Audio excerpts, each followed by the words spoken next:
Ayun na nga po. So, ito pa. Bago tayo magtapos, ito pa ang balitang malupit. Ha? Nanindigan si Pangulong Duterte na hindi tatakbo sa eleksyon 2022 ang kanyang anak na si Davao City Mayor Sara Duterte. Nako? Ayon kay Pangulong Duterte, mismong si Mayor Sara raw ang nagsabing ayaw niyang tumakbo sa pagkapangulo kahit na inuudyok siya ng ilang grupo. May 3 anak daw kasi ang alkalde at gusto muna raw niyang tumutok sa mga ito. Si Mayor Sara naman nagpasalamat sa lahat ng suporta at tiwalang natatanggap niya pero meron daw siyang panawagan. Hindi na po kailangan ulit-ulitin natin ang panawagan sa mga tarpaulin at motorcade dahil naririnig ko po kayo at naiintindihan ko ang nasa puso ninyo dahil ako man ay may ganun din na nararamdaman.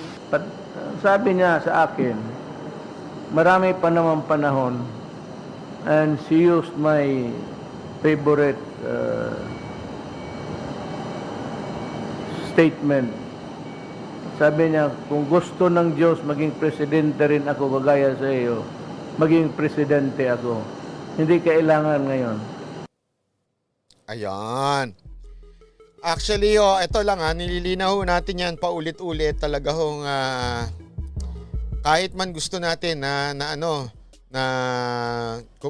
tumakbo si Mayor Sara talaga pong ayon din talaga yan kay Pangulong Duterte na hindi tatakbo si Mayor Sara.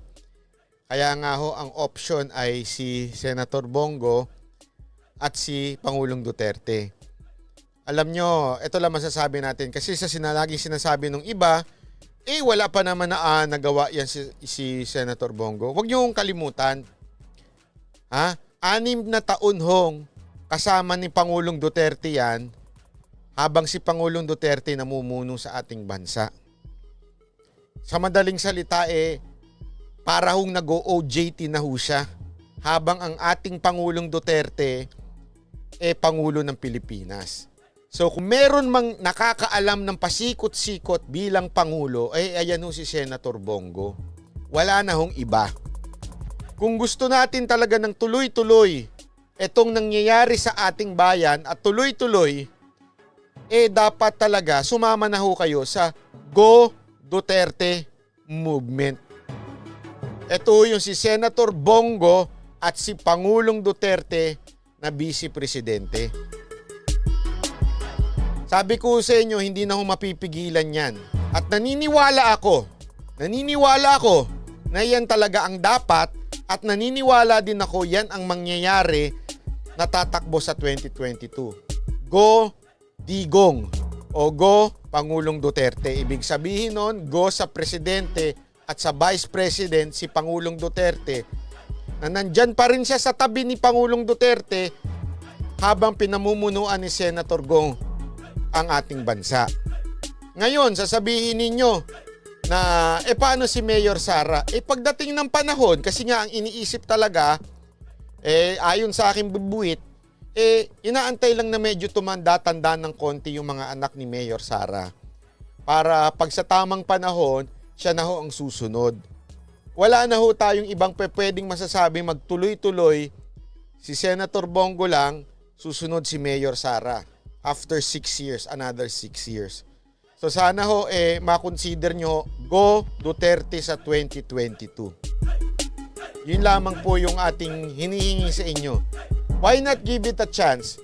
If the President will endorse Senator Bongo, I hope you would consider it. Why?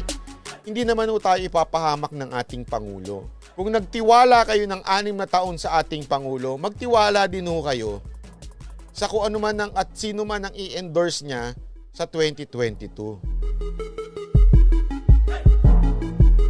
Ayan sabi nga, sige, hindi ko na babanggitin, baka may magalit na naman.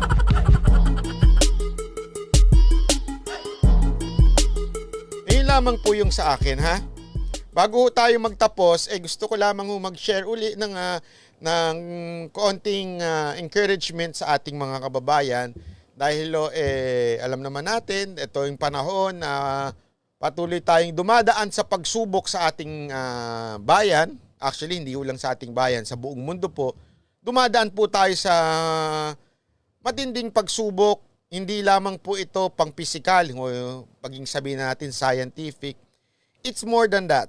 It's more on, actually, ang pinakamatinding pagsubok na dinadaanan natin ay yung emotional. Emotional, even sa ating spiritual.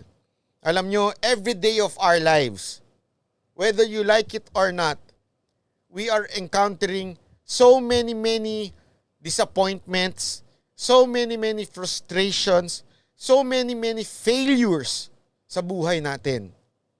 Kaya lang minsan ang tinatakbuhan natin, instead of God, we are running towards wrong things. Minsan, tumatakbo tayo sa alak, tumatakbo tayo minsan sa ibang tao na alam naman natin ikakapahamak natin, pati ang ating pamilya, o di kaya tumatakbo tayo sa social media.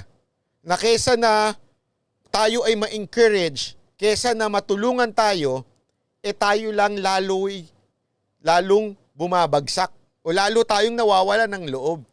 Tanungin ko nga ho kayo, kailan ho kayo nagbasa o nakinig o nag-YouTube na masasabi mong, ay, na-encourage ako dahil sa kakapanood ko nito o sa social media? Hindi ho, di ba? Kasi alam nyo kung bakit? Ang social media is somehow sugar-coated. Anong ibig sabihin nito? Yung mga tao po sa social media, sa totoo lang, pinakikita naman lang nila yung mga magagandang bagay. Pinakikita lang nila yung mga kaaya-aya sa mata natin. May mga nakikita nga ako, siyempre yung aking network sa mga artist, mga kababaihan, sa mga kalalakihang artist. Minsan natatawa na lang ako Magpo-post sila, ang ganda-ganda. Nagpo-post sila sa mga sikat na lugar, sikat na hotel. Pero yun yung makikita mo. Kung hindi mo sila kilala, maaaring masabi mo, ang ganda ng buhay nila. Maaaring masabi mo na, uy, ayos na nangyayari sa kanila kahit lockdown na. Pero ang totoo niyan, hindi mo nakikita yung totoong istorya, paano ba sila nakapag-check-in dyan. Ha? Ang totoo nun, malungkot ang buhay nila dahil sumasama sila sa may asawa o di kaya may sponsor sa kanilang gumagamit sa kanila. Alam nyo, it's a taboo, but it's true. Yan talaga ang dinadanasan ng ilan nating mga kababayan. Hindi man nila aminin sa atin, pero dahil nga yung iba dyan, kilala natin, at yung iba dyan, alam naman natin na walang kakayanan na pumunta sa mga lugar na yon, pero paano nakakapunta? Hindi sa being judgmental, pero dahil kilala mo, makikita mo talaga. Pero kung ikaw yon na hindi mo alam yung ugali nila, hindi mo kilala sila, medyo maaano ka. Ay, bakit ang ganda ng buhay nila? Kasi nga po, sa social media, they will not show you their worst. Hindi nila ipapakita sa iyo yung mga pangit. Hindi nila ipapakita sa inyo yung mga paghihirap. Ang ipapakita lang sila sa social media yung masarap pagkain, masarap yung maganda yung lugar na pinupuntahan, masaya yung pamilya. Pero hindi naman nila ipapakita doon yung nagmumurahan yung pamilya nila, nag-aaway yung pamilya nila dahil sa pera. Naintindihan nyo ako? Dahil nga ganun ang social media. Alam nyo, minsan tuloy yung iba sa atin, pag nakakapanood ng ganun, kesa na mag-encourage, lalong nadadown. Bakit? Iisip nila, bakit sila ang ganda ng buhay? Bakit ako hindi? Bakit ako ganito nangyayari sa akin, ang lungkot? Bakit ako hindi masaya yung family namin? Bakit sila masaya? Bakit sila may panggastos? Ako wala. Di ba may mga ganun tayong nadi-discourage tayo? Kaya nga maganda itong iiwan ko sa inyong verse na alam nyo, personally, ito'y lagi kong sinasaksak sa isip at puso ko. Dahil madalas din mangyari sa akin yung ganyan. Na kung saan, talagang mapapadispalingado ka. Ito po actually binasa natin yung verse 2 dito. Ngayon babasahin natin yung verse 1. Inuna lang natin yung 2. Verse 1 ay ito. Sabi, Since then you have been raised with Christ, set your hearts on things above, where Christ is seated at the right hand of God. Alam nyo itong verse na ito, maganda yung unang sinabi niya na since then. Sa Tagalog po dahil sa ikaw ay na-raise na with Christ. Ito pinapaalala lang niya yung identity ng bawat naniniwala sa Panginoong Yesus. Pinapaalala lang niya na you were dead because of your sins. But because you accepted the Lord, nabuhay ka uli. You were raised with Christ. So nabuhay ka, nagkaroon ka ng buhay, it's because you believe in the Lord Jesus Christ. Kasi naniniwala tayo na nung tayo'y pinanganak, all of us sinned. And because of that sin, we died. We are dead spiritually. Patay po tayo. Kaya nga, isipin nyo before gumawa kayo ng kasalanan, hindi kayo makukonsensya. Hindi kayo magigilty, walang conviction. Oh, guilty, konti. Pero conviction, wala. But when you accepted the Lord in your life and say, Lord, I surrender my life, yung conviction nandun na. Why? Because your soul is nabuhay na po. Nabuhay na ito at ang pinapaalala lang dito sa atin, since nabuhay na yung soul mo and now you are raised with Christ, is set your hearts on things above. Ibig sabihin, you have a purpose in this life. You have a purpose for Christ. Na pinapaalala lang dito kung sino tayo sa harap ng ating Panginoon.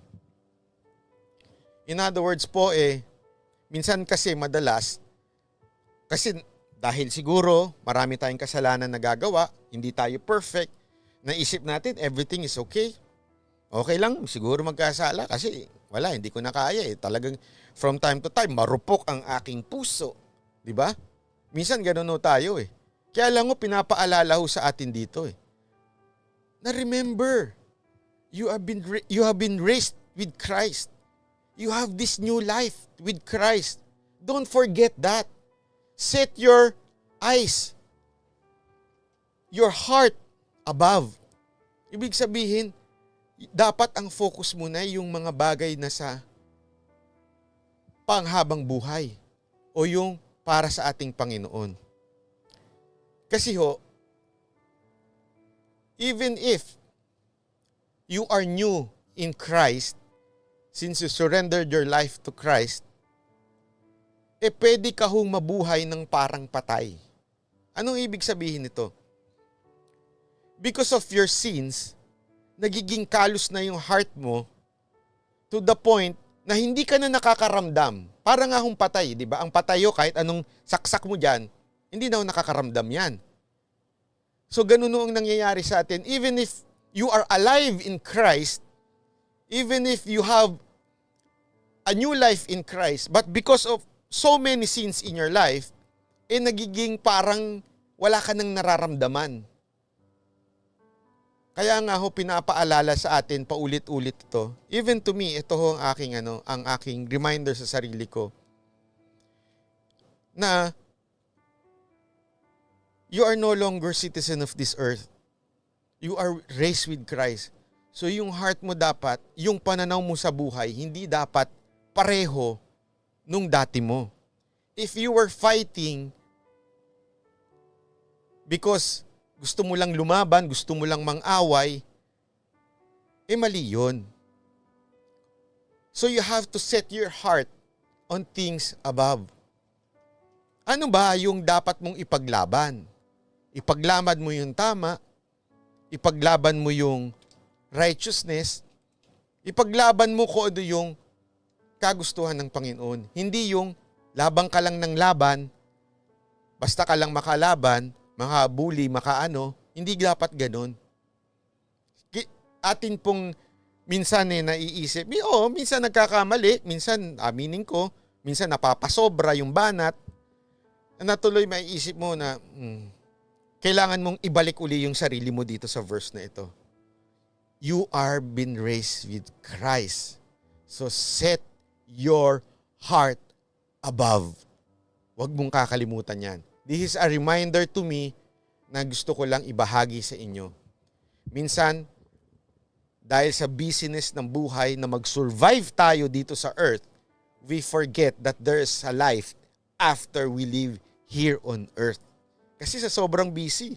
Actually, yun ho ang pinaka ginagawa ho ng kalaban, no? Ng demonyo. Gawin tayong busy dito to the point yung survival lang natin dito sa earth ang iniisip natin. Nakalimutan natin, whatever survival here on earth, one way or another, you will die someday. On that day, ang tanong is, ano yung nagawa mo para sa Panginoon? Did you follow? O nagpadala ka lang sa sobrang busy ng buhay mo sa mundo?